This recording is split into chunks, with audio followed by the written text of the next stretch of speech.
Bonjour, bienvenue sur le plateau de We Do Biz pour l'émission Entre nous. Aujourd'hui, j'ai la joie d'accueillir Hugues Franc, donc de Believe, Connected Entrepreneur. C'est bien ça? C'est bien ça, oui. Est-ce que vous pouvez nous présenter en quelques mots ce qu'est Believe? Oui, alors Believe, c'est une jeune entreprise qui a un peu plus de 2 ans, qui fédère aujourd'hui 1800 entrepreneurs sur le monde entier.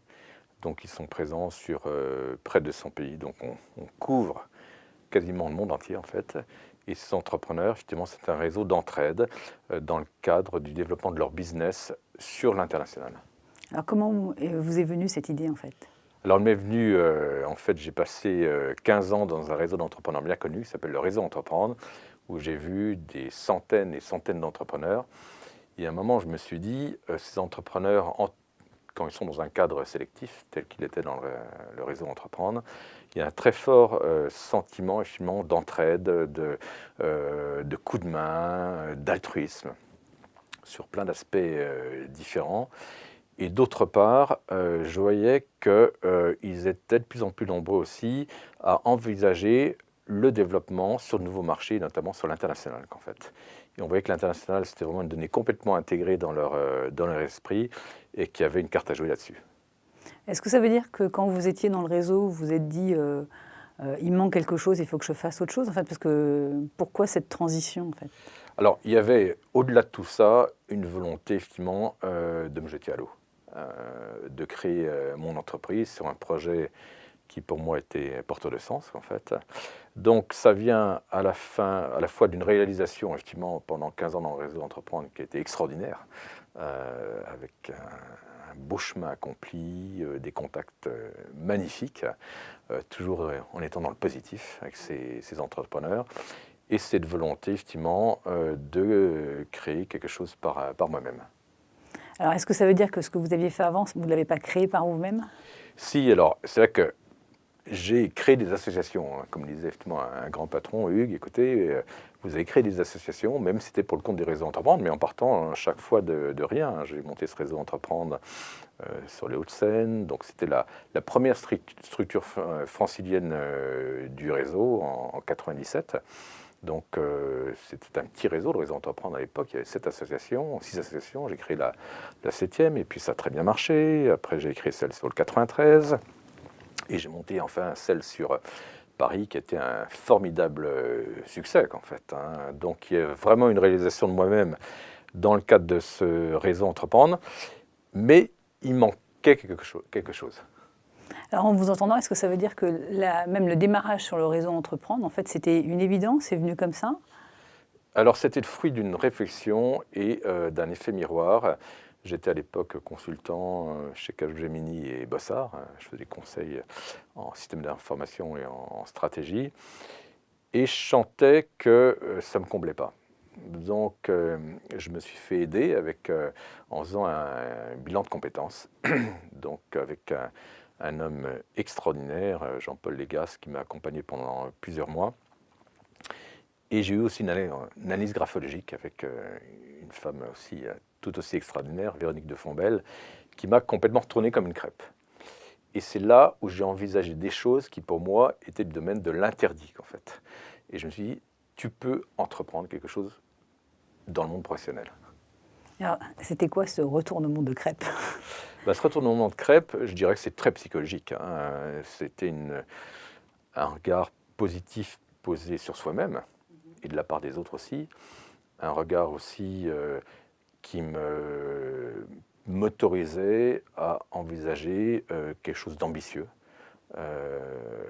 Voilà, avec une énergie personnelle qui, a priori, me permettait de le faire. Donc, c'est parti de là, et je me rappellerai toujours, après mon rendez-vous avec ma graphologue, on est resté plus de 2h30 ensemble, j'ai vraiment eu un changement physique qui s'opérait en moi, quelque chose de libérant, voilà, et qui a pris corps dans un projet, voilà, et j'ai commencé à avancer pas à pas. Et pour faire ce retour, en fait, sur quoi elle s'est basée? Parce que est-ce que c'était une demande de votre part et il y avait quelque chose, vous cherchiez quelque chose ou... Oui, il y avait une forte demande. En fait, dans mon travail précédent, quand j'étais effectivement consultant, il y avait une insatisfaction, il me manquait quelque chose de plus fort. J'essayais de changer d'environnement, toujours dans le monde du conseil, ça ne marchait jamais. Donc ça m'a appris que déjà dans la vie, il faut être patient. Et c'est dur. Il faut être patient, que les choses peuvent venir avec persévérance, patience et persévérance au moment donné. Donc il y avait une insatisfaction personnelle, effectivement, et puis une amie m'a dit un jour, bah, tiens, il y a tel cabinet, effectivement, qui font des bilans de compétences, ils ont une méthodologie très intéressante, pourquoi tu n'essaierais pas de faire quelque chose avec eux, quoi. Donc après l'avoir eu, en fait, c'était une évidence que vous deviez, on va dire, changer, en fait. Oui, c'est venu comme chose de très simple, suite à ce bilan, je suis parti 4-5 jours seul à la montagne pour essayer de digérer tout ça. C'était en plein hiver.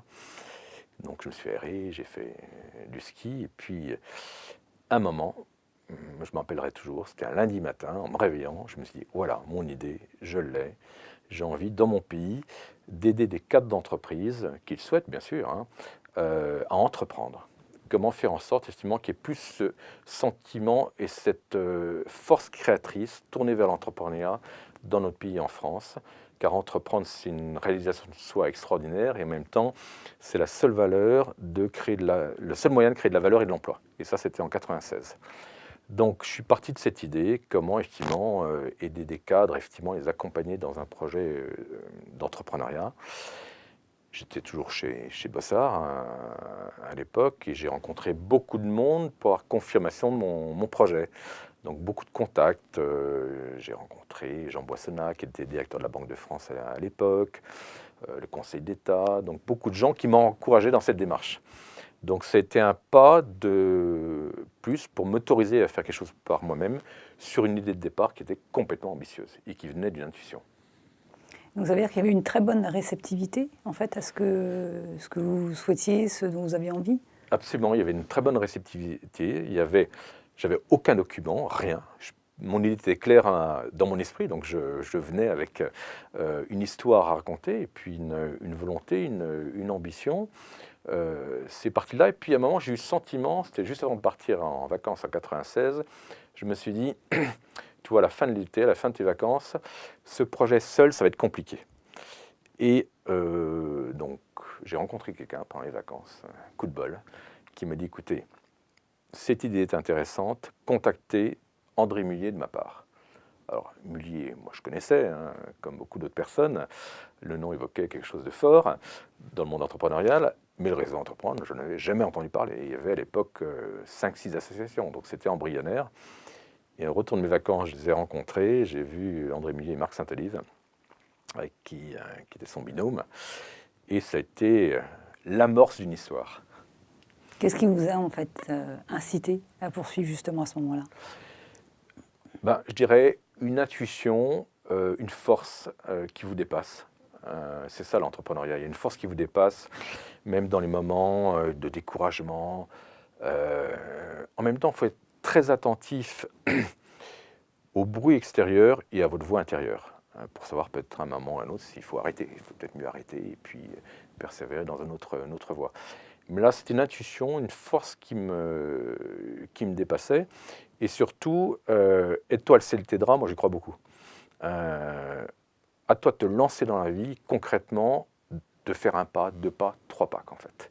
Et je voyais que chacun de ces pas apportait quelque chose. Alors, qu'est-ce que cette expérience vous a apporté?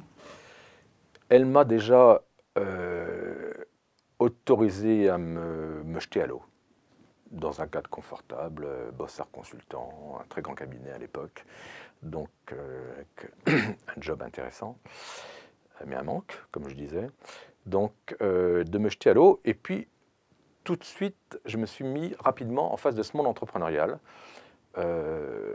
sans en être issu. En fait, j'ai toujours été dans une famille d'entrepreneurs, mais ça s'est arrêté à mon grand-père, depuis le XVIIe siècle. Donc ça, c'est chose de fort.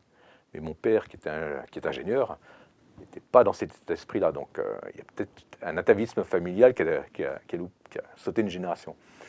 Et comment dire, et je me suis mis en face de ce milieu d'entrepreneurs et patronal, parce que je me suis retrouvé en face d'André Mullier. J'ai commencé à contacter des chefs d'entreprise sur Paris pour les amener dans ce projet Réseau Entreprendre, parce qu'avec André et puis Marc Saint-Olive, on s'était donné comme objectif de convaincre des chefs d'entreprise avant de voir ce qu'on pouvait faire sur Paris ou ailleurs. Et j'en ai parlé à Alain Demic-Perrin, qui était le président de quartier international à l'époque, qui a fait une très belle carrière. Et les choses sont faites très naturellement et très simplement. Et jamais été, vis-à-vis de ces personnes que je rencontrais, sans être à leur niveau, mais gêné. Tout était naturel. Alors qu'en tant que consultant, c'était affreux pour moi d'être en face d'un client X ou Y, en train de pouvoir décortiquer son système d'information avec lui. Alors, en vous entendant, en fait, l'aventure du réseau Entreprendre, c'était une telle évidence, avec une telle aisance, et on a l'impression que c'était votre projet. Donc on se dit, mais pourquoi est-ce qu'à un moment donné, il a fallu sortir et amorcer autre chose? C'est vrai que cette aventure dans ce réseau Entreprendre, et en toute humilité, mais vraiment, elle a toujours été simple pour moi, jamais compliquée. Tout s'est fait, et plutôt très bien fait, de façon assez évidente et remarquable. Et à un moment, j'étais dans un monde idéal.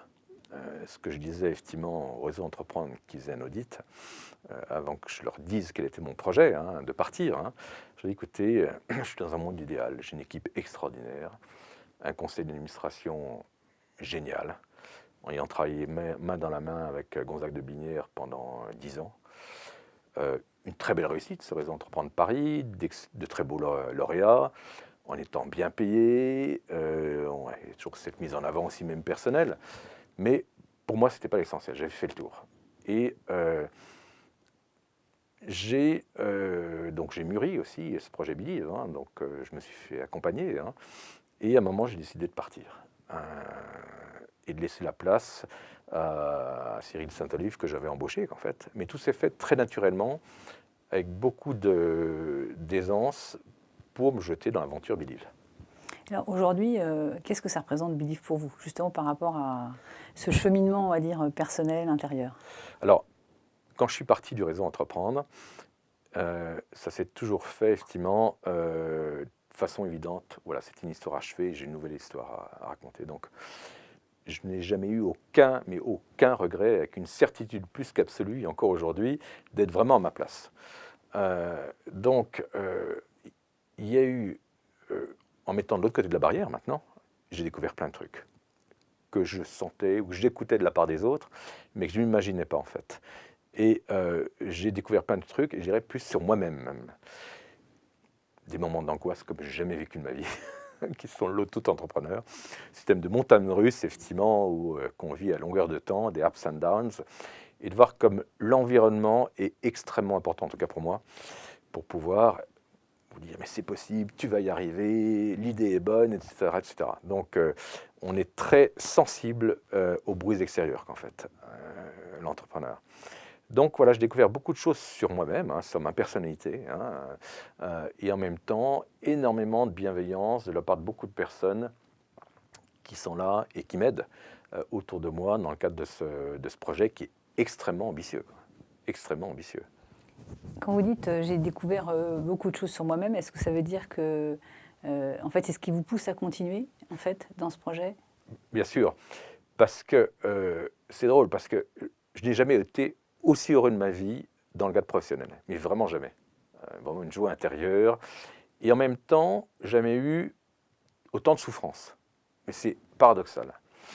Et je crois que c'est ça ce qui est demandé à l'homme ou à la femme, c'est ce goût du risque, d'être toujours sur la lame du rasoir, dans la mesure où vous avez une intuition, une force qui vous porte, un discernement, c'est évident.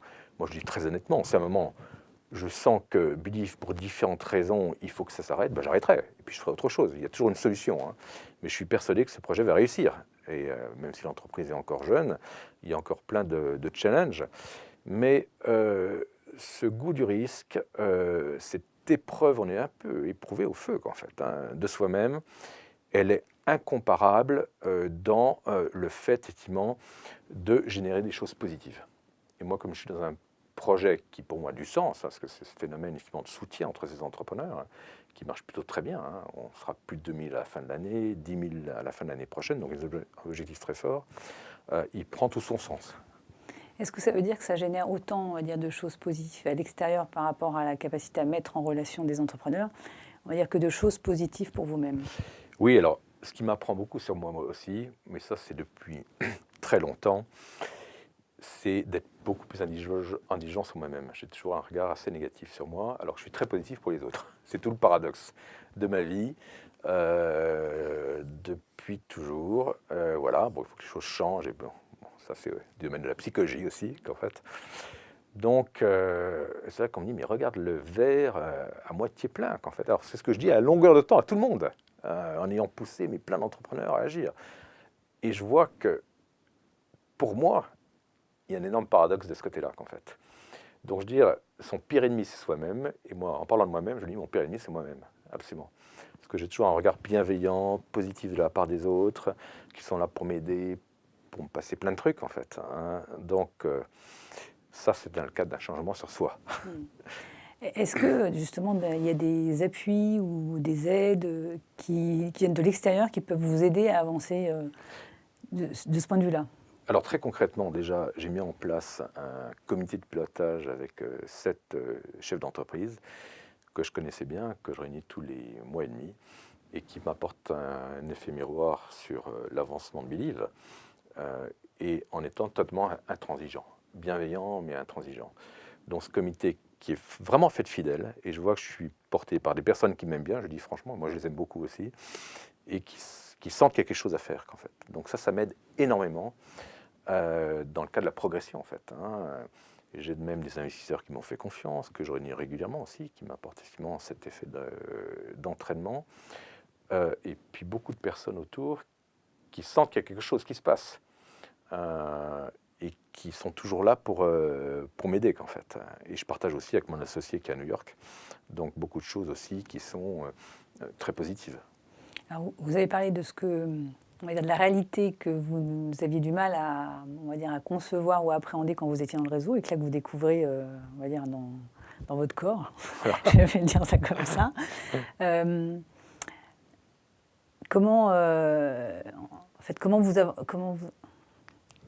Comment vous avancez par rapport à ça?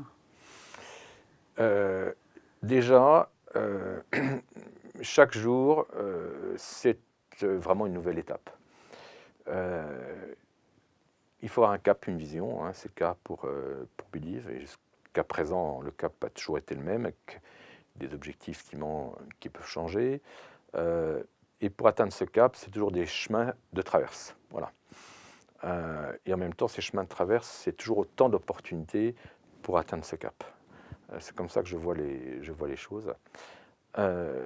Donc, progresser pour atteindre ce cap, je veux dire, on ne réussit jamais seul. Donc, c'est là où on a besoin des autres. Sans non plus se noyer sur les conseils. Ça, c'est le grand risque des entrepreneurs, c'est d'avoir plein d'avis, et c'est toujours à vous de décider, mais aussi de ne pas perdre trop de temps à en avoir trop, en fait. Donc, sur le plan professionnel, j'avance avec ces conseils et ces comités que j'ai pu mettre à côté de moi. Sur le plan personnel, j'ai un coach que je vois régulièrement, qui m'aide beaucoup. Et puis aussi un discernement sur soi-même, qui peut prendre du temps, qui vous aide à pointer du doigt peut-être vos zones de fragilité, et à vous dire mentalement, attends, réinverser la tendance, ça c'est pas bon, c'est pas ça, pour transformer les choses de façon positive. Mais c'est tout un exercice de longue haleine. Ça c'est vrai. Merci Hugues Franc d'avoir été avec nous aujourd'hui. Donc vous pouvez regarder cette émission sur le site de We Do Biz, également regarder les émissions précédentes. Vos commentaires sont les bienvenus. Une affaire à suivre. Merci.